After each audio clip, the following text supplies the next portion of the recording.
Eu fazia isso igual o Serginho Gross, tá ligado? Fiquei filmando os caras tudo assim, ó. Pra tirar foto. Vocês estão filmando? É. Fazer de maneira diferente. Que louco, foi? E tentou usar mais a mente. Botam barreiras no caminho, mas sou persistente. Posso cair, mas me lembro. Ó, a câmera da Rosana? Eu peguei a Rosana. Se manter a calma. Peguei. Pegou! Pegou bom. A câmera dela é uma caneta aqui, ó. Só assim, ó. A câmera dela.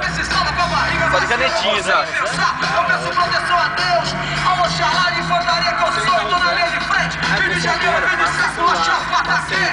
Ah, eu vou apagar aqui porque eu tenho ciúmes. Quem? A Rosana. Sua mina?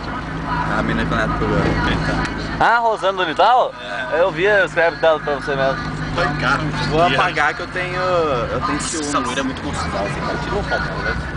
Ah, não é ela? Tô filmando. É, também. Essa é gostosa, mas não é essa aí que é gostosa.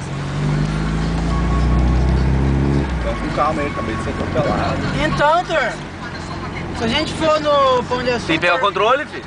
Na Lindy? É, ué? Só o controle, não ela. Já ouvi essa história, já. Ela vai estar passeando. Filmar aqui, vai filmar ali.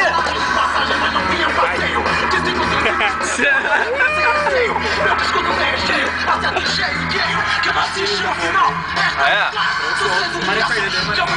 Só vai sorrir.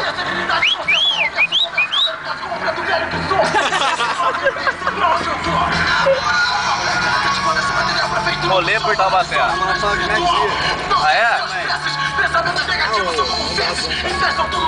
Não, lógico que dá, filho. Não dá. Putz. Minha mãe falou, ah, o Bruno raspou a cabeça, né? Ela, nossa, deve estar gatinho.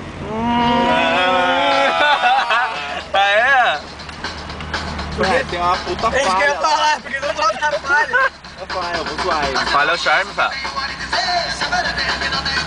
Tô filmando Scorce. Que graça, hein? Sei lá. Filmar o centro.